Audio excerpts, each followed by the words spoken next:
નમસ્કાર મિત્રો દેશ અને દુનિયાના સુપરફાસ્ટ સમાચારમાં તમારું સ્વાગત છે।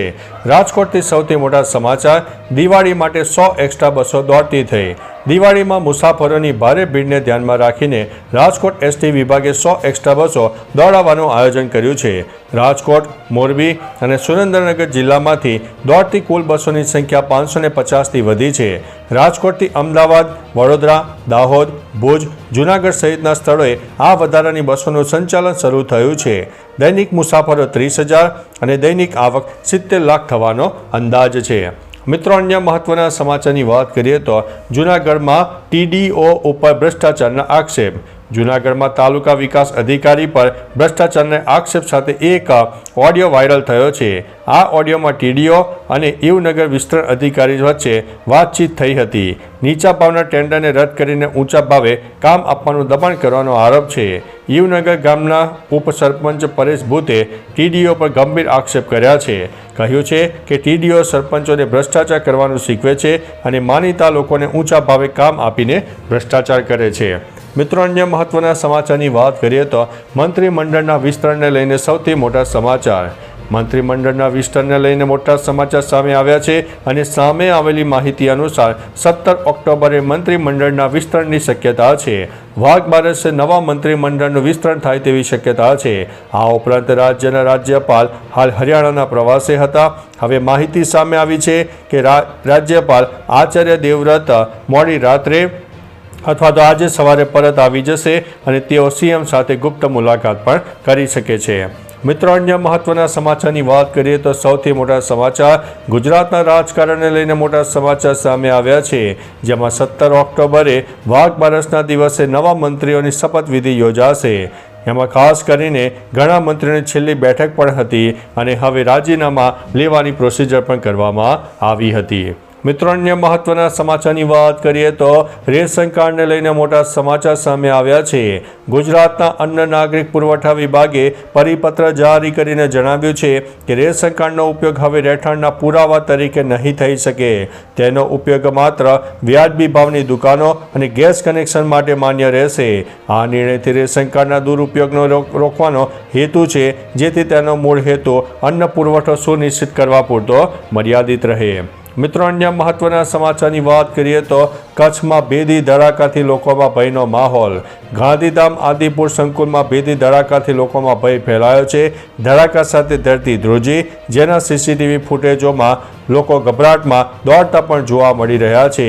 આ ઘટનાએ સ્થાનિકોમાં કુતૂહલ અને ડરનો માહોલ સર્જ્યો છે। હાલમાં ધડાકાનું કારણ અજ્ઞાત છે, પરંતુ મે 2025માં કચ્છમાં શંકાસ્પદ ડ્રોન વિસ્ફોટની ઘટના બાદ સુરક્ષા દળો તપાસમાં વ્યસ્ત છે। મિત્રો, અન્ય મહત્વના સમાચારની વાત કરીએ તો પાકિસ્તાનની એર સ્ટ્રાઇક, 12 તાલિબાનના મોત। અફઘાનિસ્તાન અને પાકિસ્તાન વચ્ચેનો સંઘર્ષ વધી રહ્યો છે।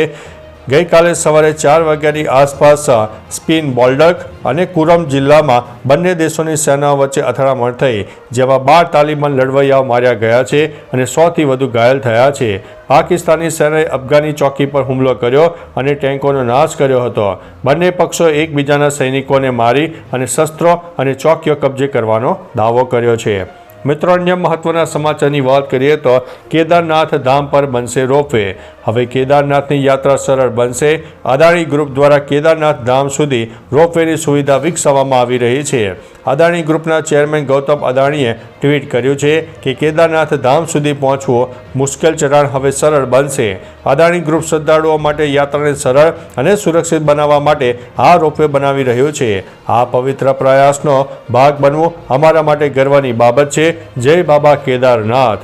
મિત્રો, અન્ય મહત્વના સમાચારની વાત કરીએ તો ડભોઈ તાલુકાના 4 ગામને નગરપાલિકામાં સમાવેશ કરવાનો ઠરાવ।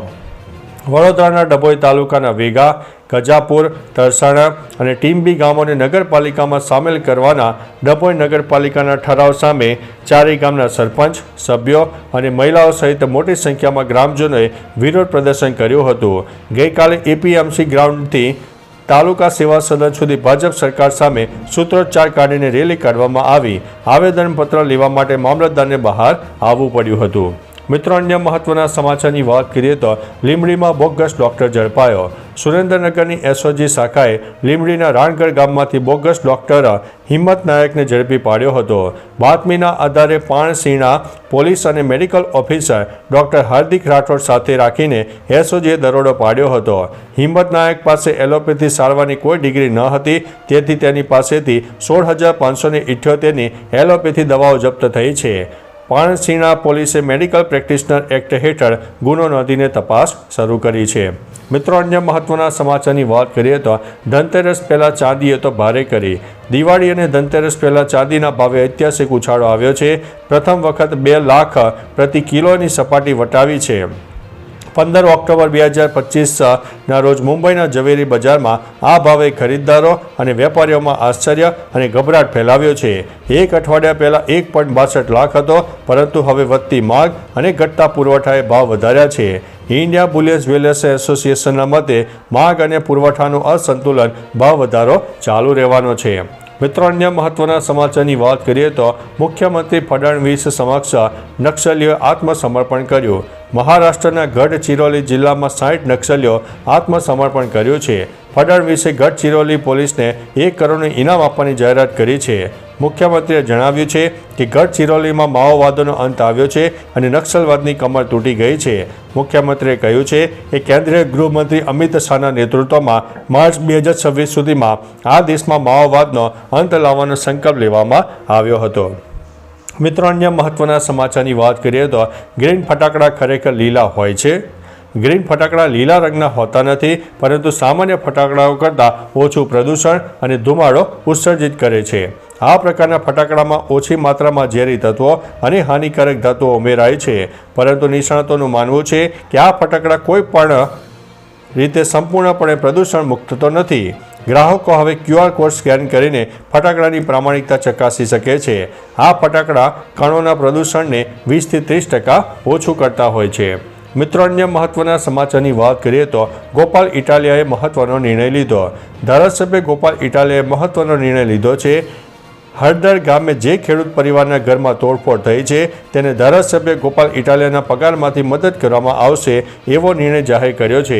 ઉલ્લેખનીય છે કે બોટાદ જિલ્લાના હળદર ગામે આમ આદમી પાર્ટી દ્વારા આયોજિત ખેડૂતની પંચાયત સભા દરમિયાન તંગદિલી સર્જાઈ હતી અને સભામાં હાજર લોકો અને પોલીસ વચ્ચે ઘર્ષણ થતાં પરિસ્થિતિ વણસી હતી. તો ચાલો મિત્રો, ફરીથી દેશ અને દુનિયાના સુપરફાસ્ટ સમાચાર લઈને મળતા રહીશું. ત્યાં સુધી અમને રજા આપશો. નમસ્તે.